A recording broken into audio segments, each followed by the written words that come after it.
The blizzard came down from the mountains like the wrath of God himself, swallowing the narrow trail between Placitas and Santa Fe in a matter of minutes.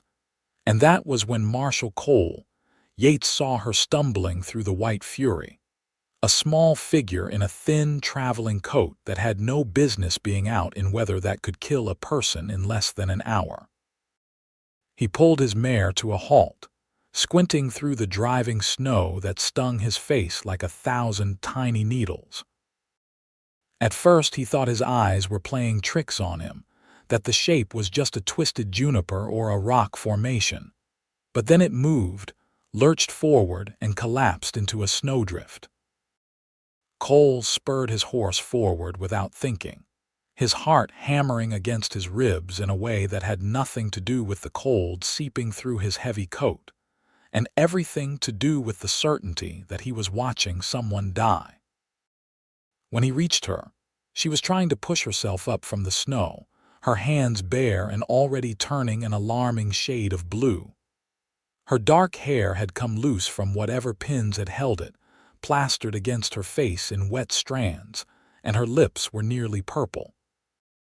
She looked up at him with eyes the color of honey, eyes that were glazed with cold and confusion, and tried to speak, but her teeth were chattering so hard the words came out as nothing more than broken sounds. "Easy now," Cole said, swinging down from his saddle and pulling her up out of the snow as easily as if she weighed nothing at all. She was trembling so violently he could feel it through both their layers of clothing, her whole body shaking with cold that had worked its way deep into her bones. "I have got you." She tried to say something again, tried to pull away from him with what little strength she had left, but he held her firm, looking into those honey-colored eyes with an intensity that surprised even himself. The wind howled around them, the snow coming down so thick he could barely see his horse standing 3 feet away, and he knew they had maybe minutes before the cold claimed them both if he did not get them to shelter. "Listen to me," he said, and his voice came out rougher than he intended, almost fierce. "You will only know warmth and love with me. Do you understand? You come with me right now or you die out here in this storm." She stared at him for a long moment, and he watched awareness slowly return to those beautiful eyes, watched her process his words and the situation and the fact that she was, quite literally, freezing to death. Then she gave the smallest nod, and he swept her up into his arms and settled her onto his horse before climbing up behind her. He wrapped his heavy coat around them both, tucking her against his chest where his body heat could do the most good, and turned the mare back the way he had come. The old line shack was only about a quarter-mile off the trail, built into the side of a rocky outcropping that provided some protection from the worst of the wind. Cole had used it before when caught out in bad weather, knew it had a small stove and a store of firewood that the ranchers in the area kept stocked for emergencies, just like this one. He could barely see through the driving snow, but the mare knew the way, picking her path carefully through the drifts that were already knee-deep and getting deeper by the minute.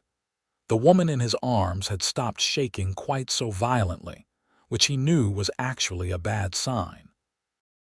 She was slumping against him, her head lolling against his shoulder, and he could feel how cold she was even through her wet clothes.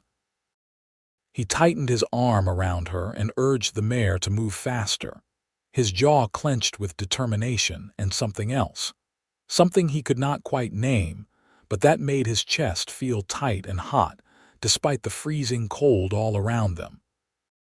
When the dark shape of the line shack finally appeared through the white curtain of snow, Cole felt relief wash through him so strongly his hands shook as he dismounted. He pulled the woman down after him, kicking the door open and carrying her inside before going back out to unsaddle his mare and get her into the small lean-to attached to the side of the shack. The horse would be all right with her thick winter coat and the protection from the direct wind, and he needed to focus on getting the woman warm before hypothermia did permanent damage. Inside the shack, he laid her on the narrow cot in the corner and went to work on the stove, his movements quick and efficient despite the cold that made his fingers clumsy. He had fire-starting supplies in his saddlebags, always did when traveling in winter, and within minutes he had flames crackling in the small iron stove. Only then did he turn his attention back to the woman, who was curled on her side on the cot, still shaking, her eyes closed. "Can you hear me?" he asked, kneeling beside her and touching her face. Her skin was like ice beneath his fingers, and he cursed under his breath. "I need to get you out of these wet clothes. They are stealing what heat you have left." Her eyes fluttered open, unfocused and distant. "Cold," she whispered, the single word barely audible. "I know," he said, and started working on the buttons of her coat with fingers that were steadier than they had any right to be given the situation. "I am going to fix that. You just stay with me, all right?" He got her coat off, then her dress, which was soaked through and freezing, working as quickly and impersonally as he could manage given that he was undressing an unconscious woman he had never met before. Under other circumstances, it would have been completely improper, scandalous even, but out here in the middle of a blizzard with her life hanging in the balance, propriety took a distant second place to survival.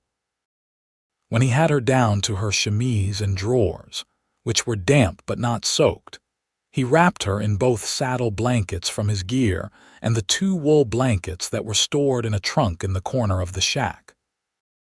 Then he pulled off his own wet outer clothes, hanging everything near the stove to dry, and lay down on the cot beside her, pulling her into his arms and holding her against his chest.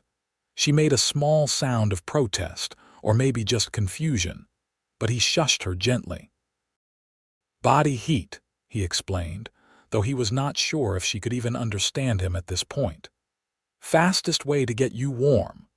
For a long time he just held her, listening to the wind howl outside and feeling her slowly, gradually begin to warm against him.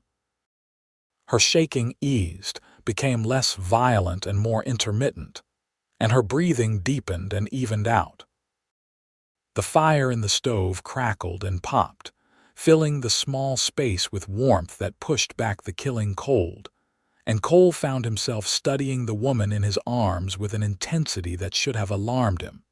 She was beautiful, even half frozen and with her hair tangled and damp. Her features were delicate but not fragile, with high cheekbones and a full mouth that looked like it smiled easily when she was not fighting for her life.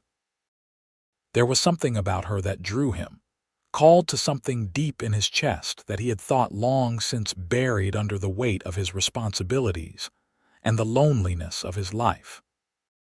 He was 32 years old, had been wearing a badge for the better part of a decade, and in all that time, he had never met a woman who made him want to throw everything aside and just be a man instead of a lawman.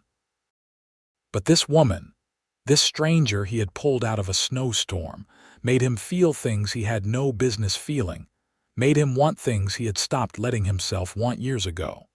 After what felt like hours but was probably only one, she stirred in his arms, her eyes opening slowly. They were clearer now, more focused, and they widened when she realized where she was and who was holding her. He felt her tense, saw the flicker of panic cross her face, and loosened his hold on her immediately. "You are all right," he said quickly. "You are safe.